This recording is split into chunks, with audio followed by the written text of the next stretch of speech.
Thank you for joining us today again in this Saas journey with me and Hite Digital. And today I have the pleasure of speaking with Keagan Henson, our Hite Digital franchisee from Oklahoma. So Keagan, thank you for being here. I'm so excited to present a little bit of what your journey has been and your experience not only as a business owner, but implementing SaaS too for actually the second time.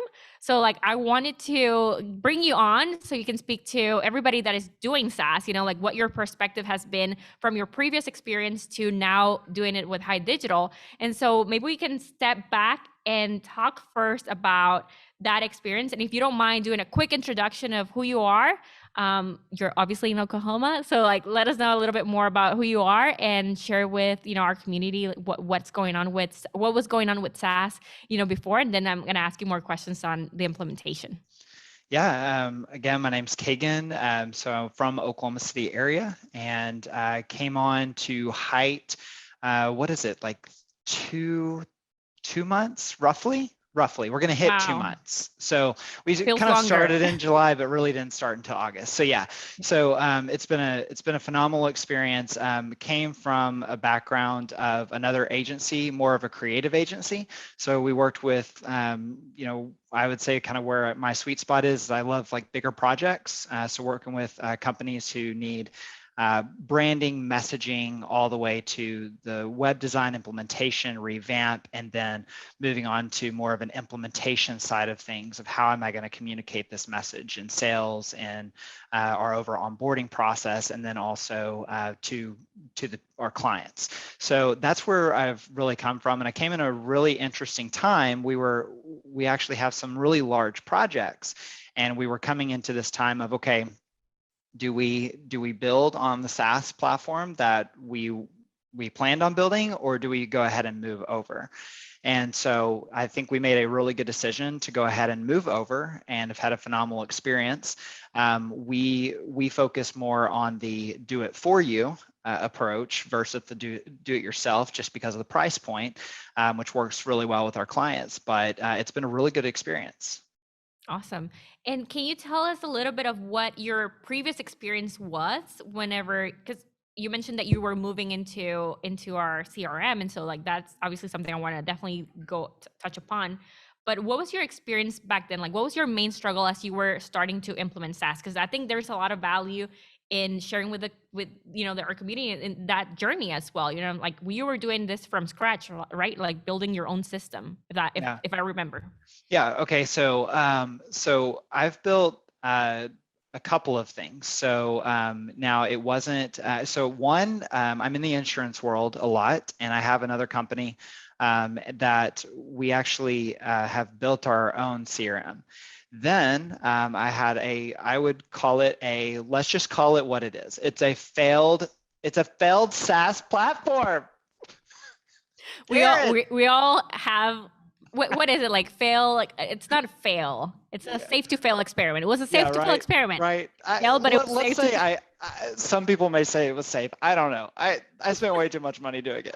Okay. So that being said, now that's out there. So that one, we had a lot of struggles with, and the biggest struggle we had wasn't because it didn't work. It was we could not figure out pricing and the value of it. And that was what was really hard. And I know there's probably lots of other questions going in through our minds. Well, if it worked, you could pay blah blah blah, whatever. It didn't work. Okay. And well, tell me more about that though. What was the struggle in terms of pricing? What do you struggle in pricing it out? I think it was a value prop. The value prop, how we set it up and how we were communicating it, and then also the speed at which we need to do that. It just did not mesh. And there were so many unknowns. We would try to hit one unknown, but then there's all these other unknowns that we got to hit at the same time, right? Yeah. To make this, it's a startup, right? So everything's got to align just perfectly to work. And so, we went on this, COVID hit, and then it was, okay, so now let's just offer it for free. And of course, people are like, yeah, free. Well, guess what? How hard is it to then actually convert people from free to a paid. And Yes. then you need the salespeople and the support for it. And then you need to update, and you need to iterate, and you need to do all these things. And by the time you're just like sobbing in the background, just like fetal position. exactly. And so yeah, so there was a lot of like factors that we just, with the team that we had and how lean it was, like we just didn't have the capacity for it. Yeah. And capacity, the money and everything else, it just takes so much more to get those things going in the right direction. And I'm glad you're mentioning that, because that is exactly the reason why we decided to record all of this, because there's a lot of tools out there that you can white label and that you can make it your own and start selling SaaS.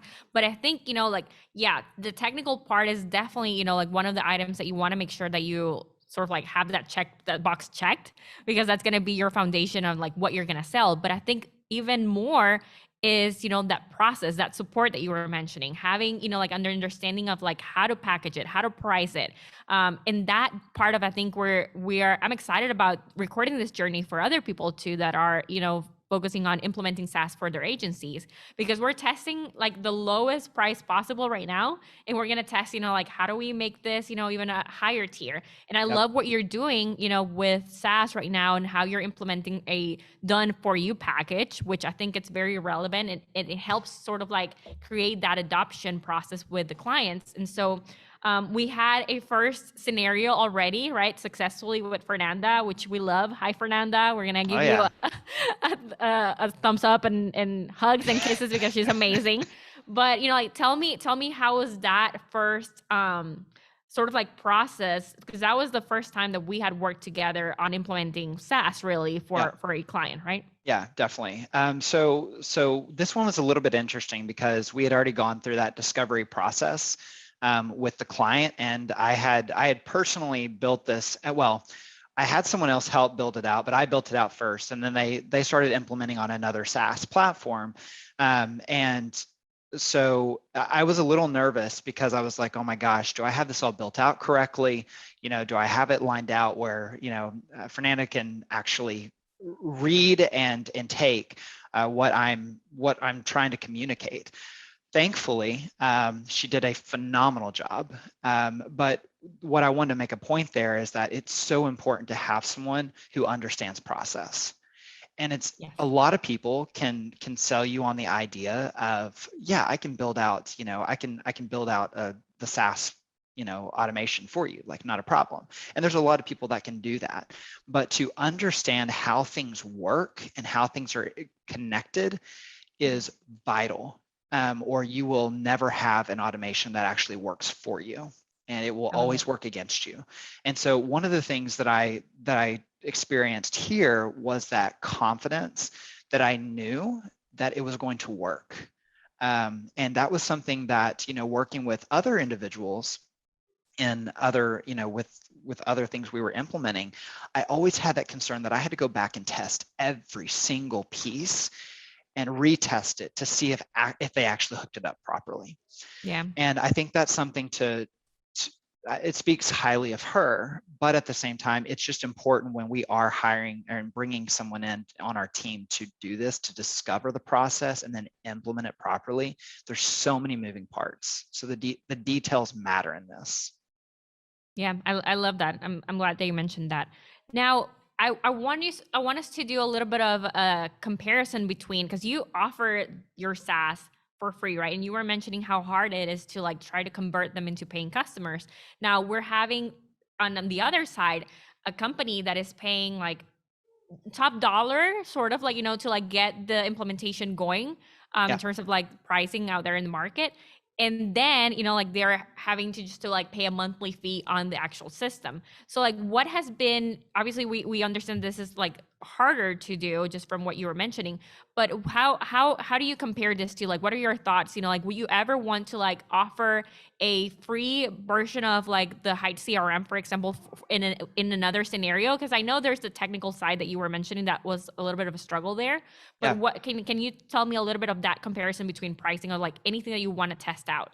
Yeah. So So I'm not a big free person, and I think it's probably the PTSD of offering something for free and then having to go back and try to figure out how to get it paid, right? So I think that's part of it.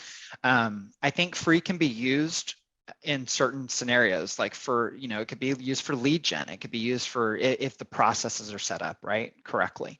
So I don't think it's bad, but I think also free can be a drug. For people. And so it sets a very poor expectation. And sometimes it doesn't get the right people in the funnel. So you'll work a lot longer to convert them. And in the end, they just wanted free. They just wanted Yeah. free.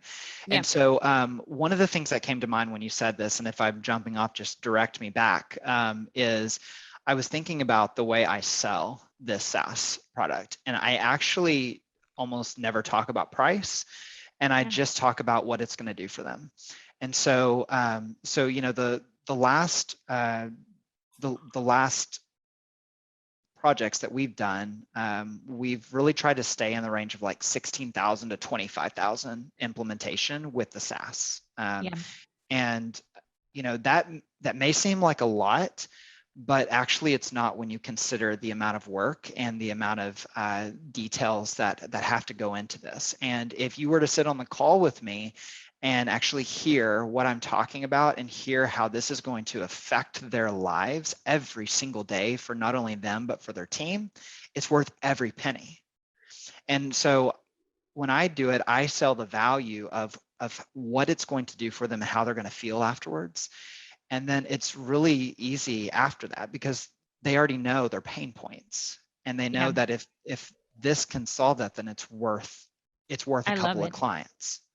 Yeah, I love it. And I'm glad you touched upon that subject because that was going to be my next question. How do you make it? Because a lot of people that are in the SaaS journey are having even a hard time selling a $297 package, right? Like, I mean, that's a reality. People are having a hard time doing that. So like, how do you get to sell $20,000 packages that include the bill? And obviously adding that value and making sure that they understand where they're at and where they could be by just like putting that amount in there, which seems crazy, but honestly, just working Salesforce projects that are selling for hundreds and thousands of dollars, that is like really nothing. But especially if you put it into perspective of like, okay, it's gonna liberate your time. It's gonna like make sure that you're not having to work the weekends and nights, that you're not having to stress out, that you're leaving opportunities behind and things like that, like how that matters quite a bit.